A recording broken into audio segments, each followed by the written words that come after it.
Bonjour, comment ça va aujourd'hui? Je m'appelle Oyin. Je veux que nous regardions un peu l'histoire de l'agriculture nigérienne. Hi, how are you today? My name is Oyin and I want us to take a look at a bit of history in Nigerian agriculture. According to the Food and Agriculture Organization, FAO, Nigeria has 70.8 million hectares of agricultural land area. This is distributed among arable land area of 34 million hectares, 6.5 million hectares for permanent crops, and 30.3 million hectares on meadows and pastures.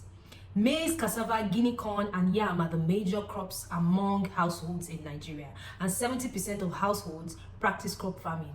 In South Nigeria, 7.3% of households practice fishing, while 69.3% of households own or raise livestock in northwest Nigeria. Cocoa was a major agricultural export crop and a top foreign exchange earner in the 1950s and 60s. Prior to the discovery of crude oil in commercial quantities in the 1970s, Nigeria was the world's second largest producer of cocoa. Average cocoa production declined from 420,000 tons in the 60s to 170,000 tons in 1999. Production climbed to 272 tons between 2000 and the year 2010, but fell back to 192,000 tons in 2015 and 2016. After dropping 4th place, Nigeria is now the 6th largest producer of cocoa. A quick look at the pre-colonial and colonial periods. During the era, considerable emphasis was placed on research and extension services. The first notable activity of the era was the establishment of the Department of Botanical Research in 1893 in former Western Nigeria, saddled with the responsibility of conducting research in agriculture.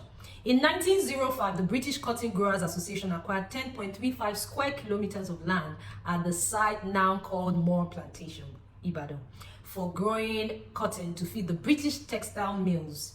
In 1910, Moore Plantation, Ibadan became the headquarters of the Department of Agriculture in southern Nigeria, and the Department of Agriculture was established in the north in 1912. In 1921, the Unified Department of Agriculture was formed in Nigeria after the amalgamation of the north and the south. The major policy of the Central Department of Agriculture was to increase the production of export crops for the British market, which was ready to absorb it for its industrial growth.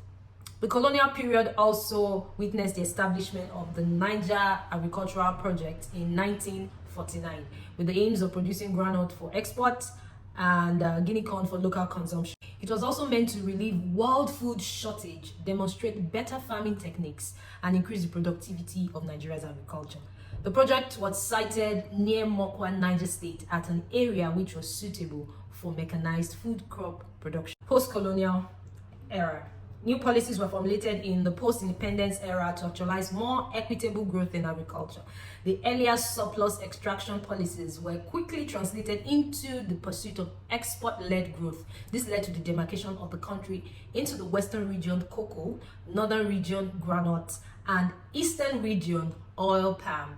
Owing to the oil boom in the 1970s, agriculture assumed a downward trend. Available data shows that at independence in 1960, the contribution of agriculture to the GDP was about 60%, which is typical for developing agrarian countries.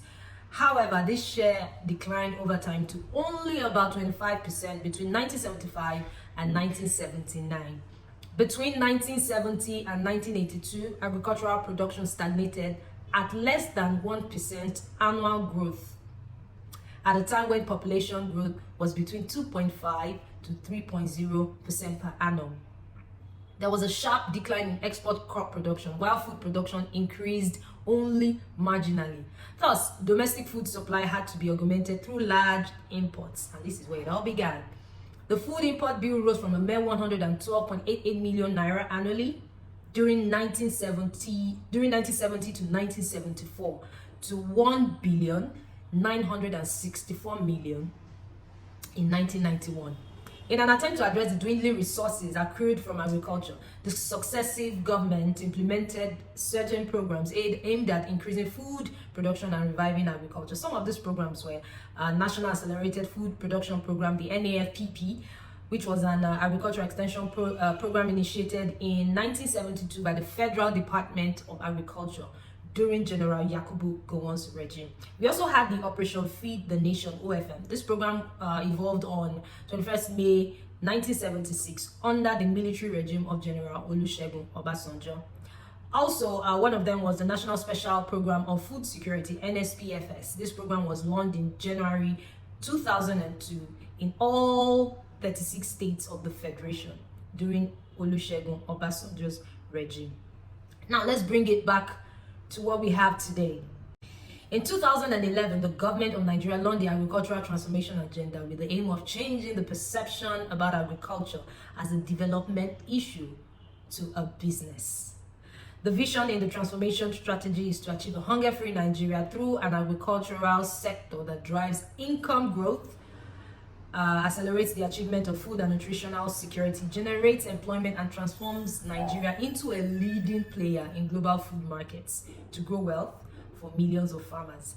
In order to achieve this vision, the value chain approach has been in use. Fertilizer procurement and distribution, marketing institutions, financial value chains, and agricultural investment framework, which are poised for a change using this approach. Ironically, the issues and challenges have not changed much since the dawn of agriculture in Nigeria. Majority of farmers still use the crude methods of farming. Storage ideas and facilities have not improved much, and thus losses incurred from post-harvest handling are still very high. Infrastructure development has not progressed to meet the current challenges, resulting in stagnation of processes and logistical nightmare which we all face. Access to market has remained a recurring headache. Access to market is one of the top 2 challenges faced in the Nigerian agriculture space. So this remains a headache, making the idea of farming very unattractive to most people, but it's attractive to me.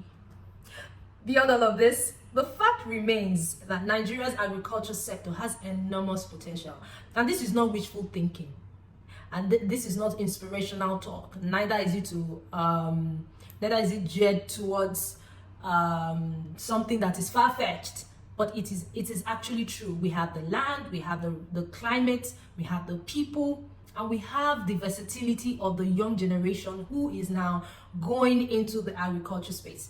So beyond all of this, it has an opportunity to grow output by 160% from 99 billion US dollars at present to 256 billion US dollars by 2030.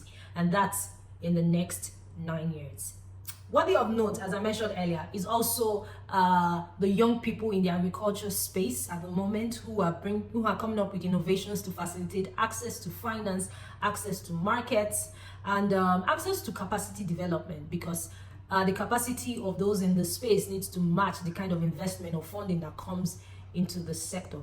And so this is a little bit of Nigerian history, some of which we know, and maybe you're learning something new today, but yeah, a little bit of Nigerian history in agriculture.